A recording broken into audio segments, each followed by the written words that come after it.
성경 말씀 보겠습니다. 마태복음 6장 9절부터 13절입니다. 다 같이 읽습니다. 그러므로 너희는 이렇게 기도하라. 하늘에 계신 우리 아버지여, 이름이 거룩히 여김을 받으시오며 나라가 임하옵시며 뜻이 하늘에서 이룬 것 같이 땅에서도 이루어지이다.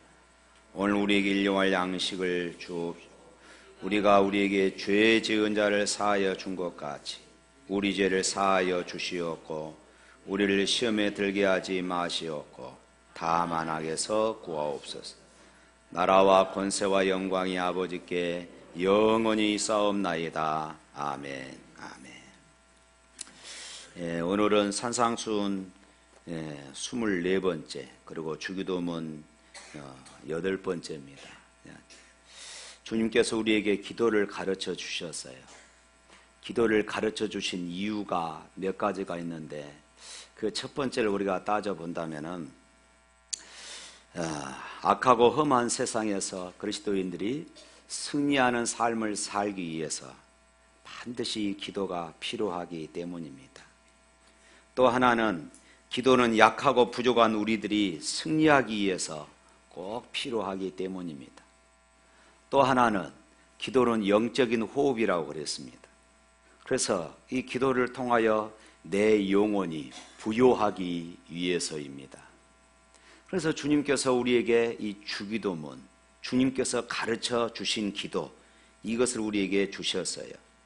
지금까지 우리가 살펴본 주기도문은 우리의 기도를 들으시는 하나님을 부르는 그런 호칭에서부터 시작해서 6가지 기도 내용이 있습니다. 우리가 하나님을 어떻게 불렀죠? 하늘에 계신 우리 아버지여, 호칭입니다. 그러고 나서 6가지 기도 제목이 있었습니다.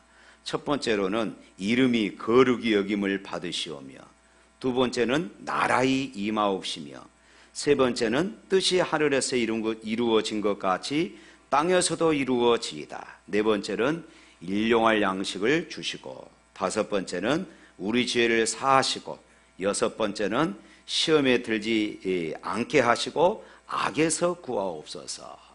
이것이 이제 주님께서 우리에게 가르쳐 주신 기도문입니다. 그리고 나서 마지막으로 이 주기도문을 어떻게 마무리하느냐, 마무리를 송영으로, 이 찬양으로 합니다. 나라와 권세와 영광이 아버지께 영원히 있사옵나이다. 이렇게 마무리를 짓습니다. 6개의 기도 제목이 마치면 주기도문의 송영 부분이 바로 나라, 우리 찬송가 부분에서는 대개 나라와 권세와 대개라는 말이 들어가지 않습니까? 마치 우리나라 사람들이 기도하고 맨 마지막에 예수님의 이름으로 기도합니다, 이렇게 기도를 마치는 것처럼 유대인들은 기도 마지막 부분에다가 항상 찬양을 넣었습니다. 그것을 우리가 송영이다. 우리 대표기도 하고 나서 찬양대가 송영하지 않습니까? 마찬가지로 유대인들도 기도하고 마지막 부분에다가 하나님을 찬양하는 그 찬양으로 마무리를 지었습니다. 그것이 바로 대개 나라와 권세와 영광의 아버지께 영원히 있사옵나이다. 이렇게 끝을 내는 것입니다. 이 송영의 첫 부분에 대개, 오늘 본문에는 거의 안 나와 있죠. 이 대개라는 말이 있는데, 원래 우리 그 찬송가의 주기도문에는 이 대개라는 말이 들어가 있습니다. 옛날 성경에도 이 대개라는 이 말이 포함되어 있었는데 이제 새로 다시 번역하면서 이 단어를 빼버렸어요. 그런데 여기 이 대개는 한문 중국어 성경에서 따온 이렇게 그런 단어입니다. 대개, 대체로, 그런 말이죠. 그러나 성경 원문에서는 그런 의미가 아닙니다. 원문에서 표현되어지는 단어는, 헬라 원문에는 호티라고 되어 있는데, 이 호티는 이유를 설명하는 접속사입니다.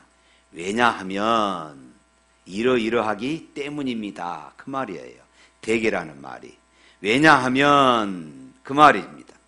그래서 다시 말해서 이 마지막 부분을 정확하게 번역을 한다면은 우리를 시험에 들게 하지 마옵시고 다만 악에서 구하시옵소서. 왜냐하면은 나라와 권세와 영광이 아버지께 영원히 있기 때문입니다 라는 이런 고백인 것입니다.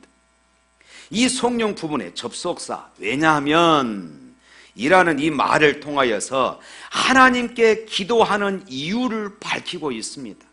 이미 이제 방금 말씀드렸던 것처럼 주기도문에는 6가지의 기도 제목이 있다고 그랬습니다. 그 6가지 기도 제목마다 이 말씀을 갖다 붙이면 되는 것이에요.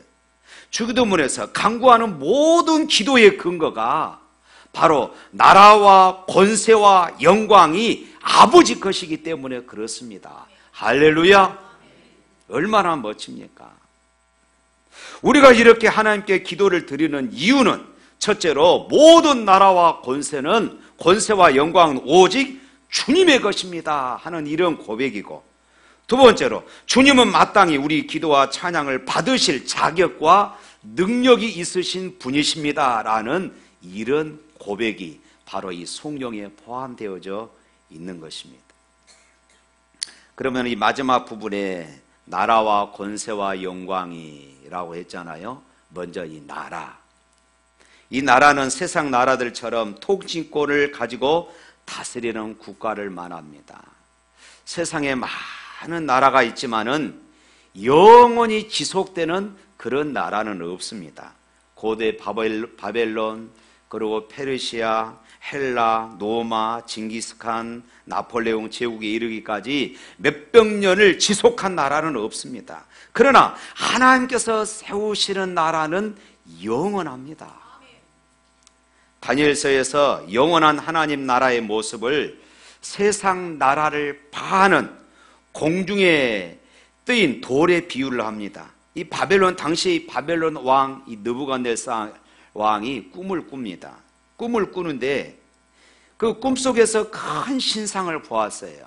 그 신상을 보니까 어떻게 생겼냐면은 머리가 정금이고 가슴과 팔은 은이고 배와 넓적다리는 노시고 그 종아리는 철이고 그 발은 철과 진흙이었습니다.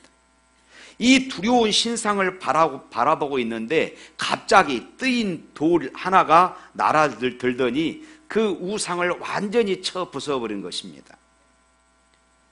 그랬더니 그 우상들이 조각이 나버리고 그 태산 같은 그 뜨인 돌이 태산을 이루어서 온 세계에 가득한 이런 꿈을 꾸었습니다. 다니엘이 이 꿈을 이렇게 해석합니다. 우상을 구성하고 있는 정금, 은, 놋, 철, 진흙, 이것은 역사 속에서 실제로 전개되어지는 나라들을 의미한다. 바벨론, 페르시아, 로마, 그리고 헬라 제국 등 이런 나라들입니다. 그러나 이 나라들은 영원히 지속하지 못할 세상 나라들이었습니다. 이 우상을 깨뜨리고 태산을 이루는 뜨인 돌은 곧 하나님의 나라를 의미합니다. 다니엘은 그 하나님 나라를 다음과 같이 설명을 해요.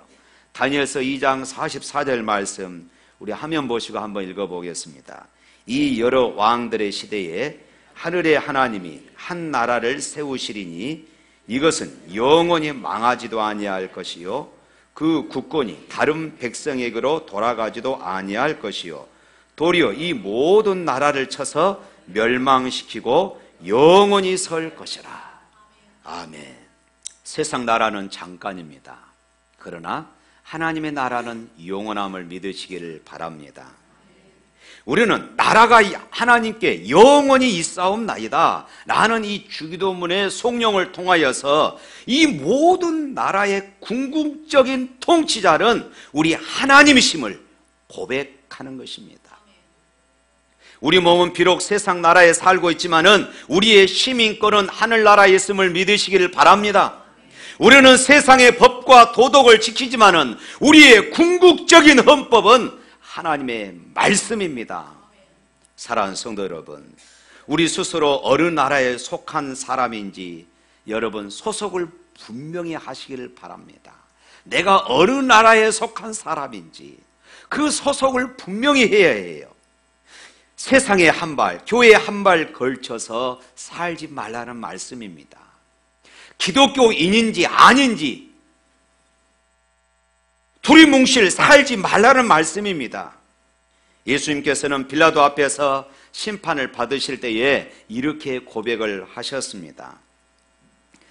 요한복음 18장 36절 말씀에 보면은 또 한번 읽어보십시다. 예수께서 이르시되 내 나라는 이 세상에 속한 것이 아니라 만일 내 나라가 이 세상에 속한 것이었더라면 내 종들이 싸워 나로 유대인들에게 넘어지지 않게 하였으리라. 이제 내 나라는 여기에 속한 것이 아니니라. 초대교회 성도들은요, 이 말씀을 그대로 믿었습니다. 초대교회 성도들은 영원한 하나님의 나라를 믿었기 때문에 그들은 온갖 박해를 다 견뎌냈습니다. 그리고 죽어갔어요. 종교개혁기에도 많은 박해들이 있었지만은 종교개혁가들은 화형을 당하면서도 그의 믿음을 저버리지 않았습니다. 그들은 시편 2편 1절과 4절 말씀에 있는 것처럼 어찌하여 열방이 분노하며 민족들이 허사를 경영하는고 하늘에 계신 자가 웃으심이여 주께서 저희를 비웃으시리로다 하며 영원한 나라에 대한 소망으로 하나님께 헌신했던 것입니다. 그렇습니다. 영원한 나라를 바라보는 자는 세상 나라의 위력에 굴복하지 않습니다. 세상 나라의 절망에 함께 절망하지 않습니다. 최후까지 한 그루의 사과나무를 심는 사람들입니다. 세상 나라는 사라져도 영원한 하나님의 나라는 결국 이 땅에 임하기 때문입니다. 할렐루야. 다음으로 나라와 권세, 그랬지 않습니까? 권세, 두나미 있습니다. 파워입니다. 두나미스는 힘, 능력을 의미합니다. 모든 힘이 하나님께 있다는 이 고백은 하나님만이 온 우주를 다스린다는 이런 고백입니다. 다윗은 역대기에서 이렇게 고백해요. 역대상 29장 11절 말씀 또 한번 읽어보십시다. 시작. 여호와여 위대하심과 권능과 영광과 승리와 위엄이 다 주께 속하여 싸우니 천지에 있는 것이 다 주의 것이로소이다. 여호와여 주권도 주께 속하였으니 주는 높으사 만물의 머리이심이니이다. 예수님께서는 마태복음 28장에서 이렇게 말씀하십니다. 하늘과 땅의 모든 권세를 내게 주셨다. 에베소서에서는 예수님을 에베소 1장 21절 22절 또 한번 읽어보겠습니다. 시작. 모든 통치와 권세와 능력과 주권과 이 세상뿐 아니라 오는 세상에 일컫는 모든 이름 위에 뛰어나게 하시고 모든 만물을 그의 발 아래 복종하게 하시고 그를 만물 위에 교회의 머리로 삼으셨느니라. 사랑하는 성도 여러분, 여러분의 고백은 어떻습니까? 모든 권세가 하나님께 있음을 인정하십니까? 아니면 여전히 세상 권세를 더 무서워하고 어둠의 주관자나 악의 영을 더 무서워하고 있지는 않습니까? 이 고백은 우리가 진정 두려워해야 할 분이 누구신가를 분명하게 우리에게 가르쳐주고 있습니다. 스코틀랜드 종교개혁을 이끌었던 사람 존 낙스였습니다. 당시의 영국의 여왕은 메리 여왕이었습니다. 이 여왕은 피의 여왕이라 불릴 정도로 종교개혁 세력을 받게 했습니다. 그는 스코틀랜드에 있는 모든 기독교인들을 다 죽이라 이렇게 선언을 했습니다. 이때 존 낙스는 기도실에 들어가서 이렇게 기도합니다. 하나님, 스코틀랜드를 저에게 주시옵소서. 아니면 저에게 죽음을 주옵소서. 스코틀랜드를 저에게 주시옵소서. 아니면 저에게 죽음을 주옵소서. 그런데요, 이 메리 여왕이 나중에 죽기 전에 그가 마지막으로 남긴 말이 아주 유명했습니다. 이렇게 말했어요. 영국의 모든 100만 군대보다 존 낙스의 기도가 더 무섭다. 할렐루야. 존 낙스 한 사람이 이렇게 위대한 능력을 발휘했던 것은 그가 하나님의 권세가 가장 위대하다고 그리고 영원하다고 그에게 분명한 믿음이 있었기 때문이었습니다. 사랑하는 성도 여러분, 오늘 저와 여러분의 신앙에 바로 이런 신앙을 가지고 있어야 되지 않겠습니까? 그런데요, 하나님의 권세는 굴림하고 또 폭력을 행사하는 이런 권세가 아닙니다. 하나님의 권세는 그렇게 강함에도 불구하고 하나님의 권세는 낮아짐의 권세고 섬기면서 나오는 그런 권세입니다. 우리는 마치 십자군 전쟁을 일으키고 각처에서 그리스도인들이 높은 자리를 차지하는 것이 권세 있는 삶이라고 생각을 할 수 있습니다. 그러나 주님의 권세는요, 십자가에서 나옵니다. 주님의 이 권세와 능력은 십자가에서 나와요. 남을 누르는 권세는 자기 자신만 자유롭게 하지 다른 사람을 그 밑에 굴종시키는 것입니다. 실상 다른 사람을 누르고 선 사람 또한 불안합니다. 그러나 십자가는 모든 사람을 살립니다. 할렐루야. 가장 낮은 곳에서 다른 사람을 높여줍니다. 마치 바다와 같은 권세입니다. 여러분, 물은 가장 낮은 곳으로 흘러서 결국 바다로 모이고 그 바다가 대양을 이루는 것이지요. 바다는 위엄과 권세가 있습니다. 그러나 그 권세는 낮아짐의 결과로 얻어진 것이었습니다. 산상수훈 첫 부문에 나오는 팔복은 예수님이 생각하시는 권세의 모습을 우리에게 잘 보여주는 말씀입니다. 심령이 가난한 자, 애통한 자, 온유한 자, 의에 줄이고 목마른 자, 긍휼히 여기는 자, 마음이 청결한 자, 화평한 자, 의를 위하여 핍박을 받은 자가 권세 있는 자이며 예수님은 이런 사람들이 복이 있다, 이렇게 말씀을 하셨습니다. 그들에게 천국을 약속합니다. 그들에게 이루와 땅을 약속합니다. 저희가 배부를 것이며 긍휼히 여김을 받을 것이며 하나님을 볼 것이며 하나님의 아들이라 일컬음을 받을 것이라고 약속하고 있습니다. 그렇습니다. 하나님의 권세는 이처럼 철저하게 낮아지면서 나오는 권세였습니다. 예수님께서 피조물처럼 되시고 가장 낮은 곳으로 내려오셔서 십자가에 달려 돌아가심으로 우리는 그 어느 때보다도 하나님을 더 높이고 찬양합니다. 이처럼 하나님의 권세는 굴림하고 폭력을 행사하는 권세가 아니라 섬기고 낮아지는 겸손한 권세임을 믿으시기를 바랍니다. 뿐만 아니라 또 영광이죠. 나라와 권세와 영광, 이 모든 영광도 주님의 것입니다. 이 영광은 마치 전쟁에서 승리한 장군이 이제 입성하면서 승리의 문, 개선문을 통과할 때 많은 사람들이 꽃가루를 뿌리면서 나팔을 불면서 한우를 지르는 바로 그런 모습을 연상하고 있습니다. 세상에 많은 신이 있고 세상에 많은 군왕과 세상에 많은 세력들이 있을지라도 궁극적인 승리의 영광은 하나님께로 돌아갑니다. 하나님의 뜻이 이루어지는 승리의 영광이며, 그래서 하나님의 이름이 거룩히 여김을 받는 영예의 그런 영광입니다. 우리에게는 오직 하나님의 영광만 있을 뿐입니다.